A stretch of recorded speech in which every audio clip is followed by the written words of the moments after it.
Hi, hello, నమస్తే. ఇది చాలా చాలా మంచి విషయం. అందరూ వినాలి.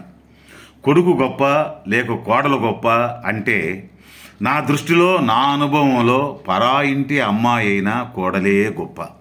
ఎందుకంటే ఒక రిలేషన్షిప్లో పెండ్లి అయిన తర్వాత భార్య తన భర్త దగ్గర మీ అమ్మ ఇలాగా, మీ నాన్న ఇలాగా, మీ తమ్ముడు ఇలాగా, మీ అక్క చెల్లెళ్ళు ఇలాగా అని లేనిపోని చాడీలు చెప్తే ఆ మాటలన్నీ నమ్మి 30 ఏళ్ళు పెంచిన తల్లిదండ్రులను కలిసి మెలిసి ఒక్కటిగా పెరిగిన తోబుట్టువులను నమ్మకుండా వారు అలాంటి వారు కాదే అని ఒక్క మాట అనుకోకుండా, ఎంత నిజం ఎంత అబద్ధం అని కూడా తెలుసుకోకుండా వాళ్ళతో ముభావంగా మసులుకుంటాడు.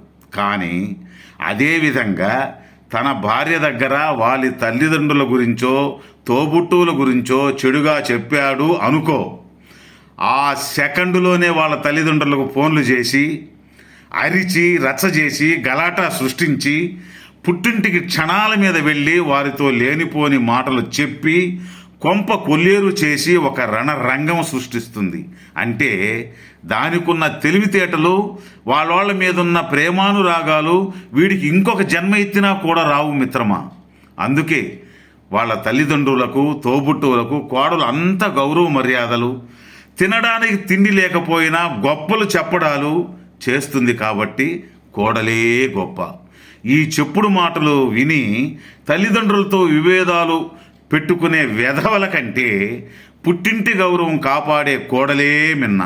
కన్నాం, పెంచాం, పెళ్లి చేశాం, వదిలివేశాం అని ఉండాలి. లేకపోతే మిగతాది నేను చెప్పను మిత్రమా, నువ్వే అర్థం చేసుకో ఏం జరుగుతుందో ఫ్యూచర్లో.